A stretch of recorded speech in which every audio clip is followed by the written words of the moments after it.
Start ready.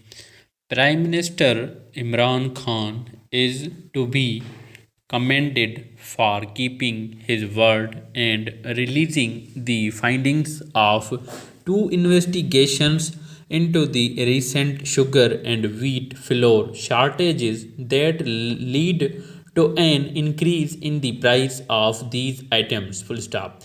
The reports were made public without delay or alteration, even though they incriminate people close to the Prime Minister, something unheard of in previous dispensations. Full stop. And yet, the ensuing shake-up in government ranks has raised several questions. Full stop. For instance, a number of ministers, advisors, and bureaucrats linked with the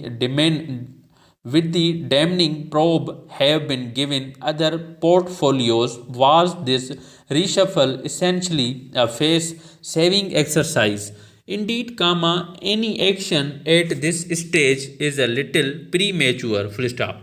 The reports expectedly spawned demands from the opposition for immediate action against those believed to have benefited from the shortages and price hikes. Full stop. In response, the premier rightly advised them to wait for the completion of the forensic audit of the scams. Full stop. In a series of tweets on Sunday, he said he was waiting for a detailed forensic report on the matter before taking action against anyone. Full stop.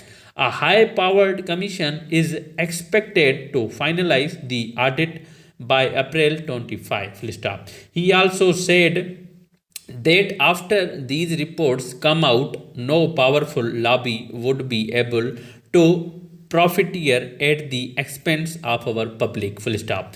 A careful reading of the two inquiries underlines the need for patience as these reports, especially the one on the steep increase in the price of domestic sugar prices last year, while pointing to certain beneficiaries of government policies and decisions, do not fix responsibility. Full stop.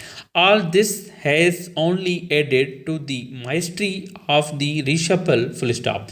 On their own, the two reports do not contain anything new or startling. Full stop. Most of the information contained in them has been extensively reported by the print and electronic media over the past few months. Full stop.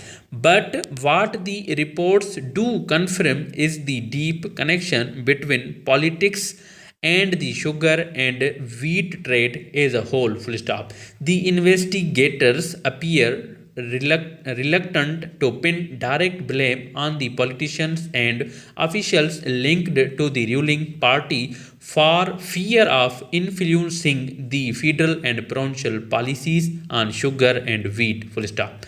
And yet, it is hard to dispute that those in the political corridors of powers have benefited from these policies. Full stop. A look at the report shows that it is not only sugar mill owners linked to the government who are beneficiaries of the billions doled out in the name of export subsidies, but also those associated with the PMLN and other parties. Full stop. Governments need to break this nexus between politics and the sugar and wheat trade through extensive policy reforms if such crises are to be prevented in the future. Full stop. That will mean a substantial reduction in the government's own role in the sugar and wheat trade and greater reliance on market forces.